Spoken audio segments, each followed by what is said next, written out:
At the height of ABBA's global success, Agnetha Fältskog and Björn Ulvaeus seemed like the perfect couple. They weren't just husband and wife, they were creative partners behind some of the most beloved songs of a generation. On stage, their harmony felt effortless. Off stage, they were building a life together, raising 2 children, and living what many saw as a dream.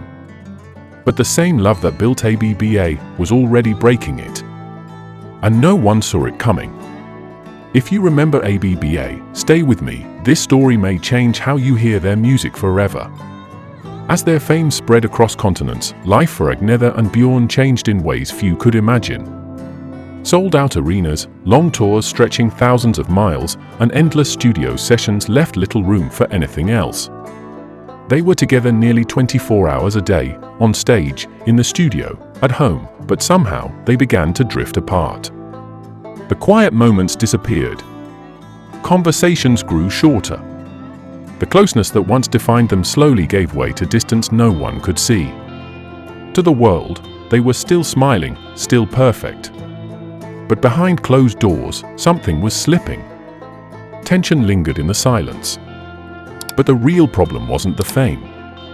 Stay with me, what came next changed everything. As the pressure continued to build, the cracks in their marriage became harder to ignore. What once felt natural between them now required effort. The warmth, the shared laughter, the quiet understanding, they began to fade, replaced by long silences and unspoken distance. They were no longer moving in step with each other, not in the way they once had. And yet, the world never saw it. On stage, under bright lights and in front of crowds of 10,000 or more, they still looked like the same couple people had fallen in love with. Their voices blended perfectly, their smiles never faltered, and the chemistry that defined ABBA remained intact for the audience. Night after night, they performed songs about love, connection, and devotion, while privately, those very feelings were slipping away. At home, the reality was different. The demands of their career left little space to repair what was breaking. Time together was no longer meaningful, it was just constant. Being side by side didn't bring them closer anymore. Instead, it seemed to magnify what was missing. For Agnetha, who was known to be deeply sensitive, the emotional distance cut especially deep. For Björn, the weight of expectations and responsibility pulled him in different directions. Neither of them could fully bridge the gap that was growing between them. It was a quiet unraveling. No dramatic arguments. No public scandals. Just a slow, painful realization that something once strong was no longer there. They were still singing love songs, while falling out of love. If you've ever held onto something that was already slipping away, you may understand what they were feeling. Stay with me, because what happened next would leave a mark on their lives forever. The distance between them eventually became impossible to ignore. What had once been held together by routine, responsibility, and quiet endurance could no longer carry the weight of what was missing. In the late 1970s, Agnetha and Björn made the painful decision to separate, bringing an end to a marriage that had been at the very heart of ABBA's identity. To the public, it came as a shock. For years, they had represented something rare, a partnership that seemed to work both personally and professionally. They had built a family together, raising their 2 children while creating music that reached millions across the world. Their songs had become part of everyday life, played in homes, on radios, and across long highway drives that stretched for hundreds of miles. People didn't just listen to ABBA, they felt them. So when the news broke, it didn't feel like just another celebrity divorce. It felt personal. But what many didn't realize at the time was that this was only part of a much larger unraveling. Within the group itself, the same emotional strain had been building. Benny and Annefrid, the other couple at the core of ABBA, were also facing the collapse of their relationship. 2 couples, bound together by music, now breaking apart at the same time. It was a situation almost impossible to separate. Their personal lives and their professional lives were woven together so tightly that when one began to fall, the other followed. They were still recording, still performing, still appearing together in interviews, but something had shifted. The ease was gone. The unspoken connection that once held them together had weakened. For Agnetha and Björn, the challenge was especially difficult. They weren't just bandmates, they were parents.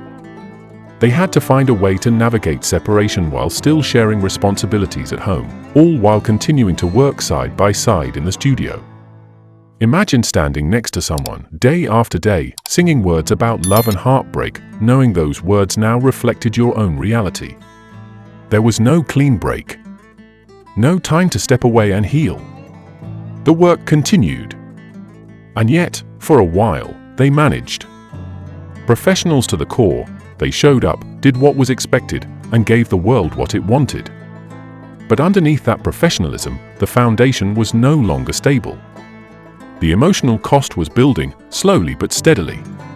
You could hear it in the music if you listened closely enough. The tone had changed.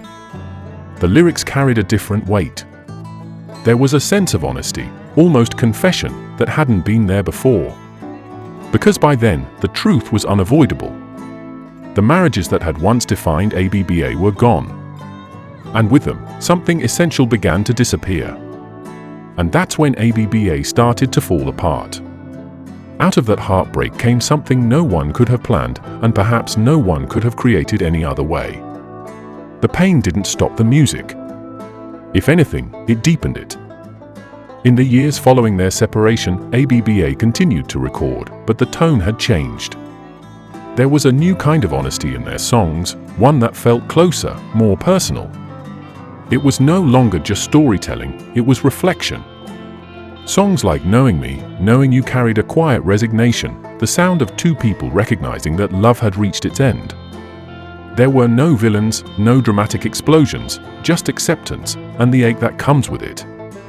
Then came The Winner Takes It All. For many listeners, it was simply a beautiful, emotional ballad. But for those who understood what Agnetha and Björn had been through, it felt like something more. The lyrics cut deeper. The performance carried weight that couldn't be explained by melody alone. When Agnetha stood at the microphone, delivering each line with a voice that was both strong and fragile, it was hard not to feel that this was more than just a song. It felt real, because it was. There's something powerful about hearing truth wrapped in music. You don't need to know every detail of a person's life to recognize genuine emotion. You hear it in the pauses, in the way a voice slightly trembles, in the quiet restraint behind certain words. For Agnetha, those recordings became a kind of release, a place where feelings that couldn't be spoken openly found their way into something lasting. Listeners across the United States, whether driving down long stretches of highway or sitting quietly at home, connected with that honesty. It reminded people of their own stories, of love found, love lost, and the complicated space in between. That's why those songs have endured for decades. Not just because they're well written, but because they're felt. She wasn't just singing, she was telling the truth. And maybe that's why, even today, those songs still resonate the way they do. If you've ever heard them and felt something stir, you're not alone. Stay with me as her story continues. But while the music gave her a voice, it didn't take the pain away.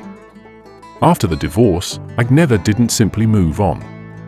For her, the end of that marriage left a deep emotional wound, one that didn't heal quickly. She withdrew from the spotlight more and more, struggling with feelings she couldn't easily explain. There were long periods where the energy that once fueled her performances seemed out of reach.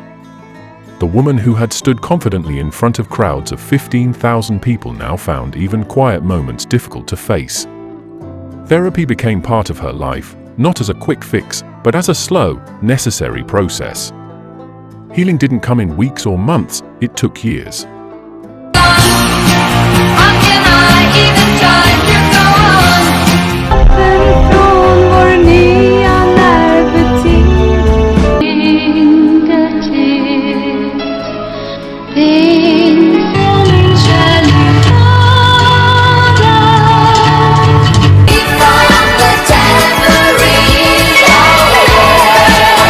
What made it even harder was watching Björn move forward so quickly. Not long after their separation, he entered a new relationship, something that cut deeper than many people realized. For Agnetha, who had given so much of herself to that marriage, it felt like being left behind emotionally while the world expected her to keep going. And yet, life continued to test her. Nearly a decade later, she opened her heart again, hoping for something quieter, more stable. Her second marriage seemed, at least on the surface, like a chance at a fresh start. But it didn't last.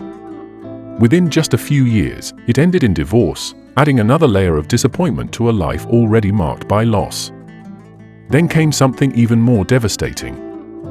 Her mother passed away in tragic circumstances, a loss that shook her to the core. Just a year later, her father died as well. Losing both parents so close together created a weight of grief that few people ever truly understand. It wasn't just sadness, it was disorientation, a sense that the foundation beneath her life had shifted again. During this time, Agnetha stepped even further away from public life. Recording slowed, appearances became rare, and the world that once knew her so well began to feel distant. She wasn't chasing success anymore.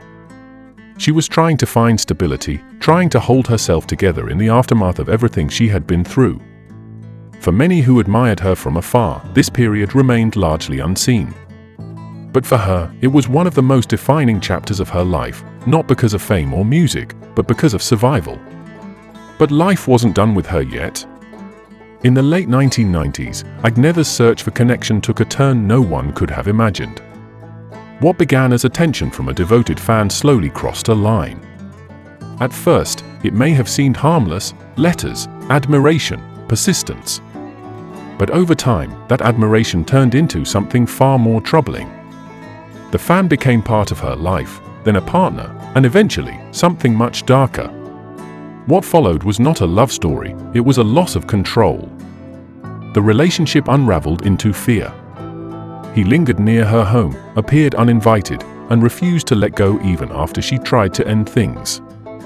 For years, Agnetha lived with the quiet tension of being watched, her sense of safety slipping away. Legal action was taken, boundaries were drawn, but the shadow didn't disappear easily. And just when it seemed like that chapter had finally closed, it reopened in a way that felt almost unthinkable. The man who had caused so much distress chose to tell his version of the story, publishing a book, reshaping events, and presenting himself to the world in a different light. Media attention followed. Eventually, the story reached an even larger stage, turning something deeply personal into public spectacle once again. For Agnetha, it wasn't just painful, it was a reopening of wounds that had taken years to manage. By that point, something in her had changed for good. She no longer sought love in the way she once had.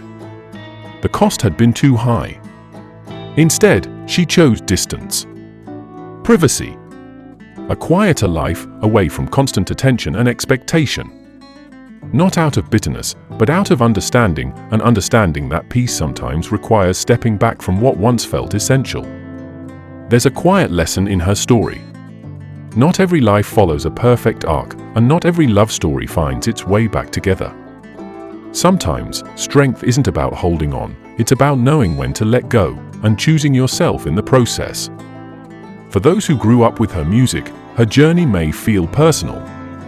And perhaps that's why it still resonates. Because behind the fame, the records, and the sold-out shows, there was a human story, one marked by love, loss, and resilience. After everything, silence became her only peace. If her story moved you, stay with us for more untold stories that remind us what it truly means to endure.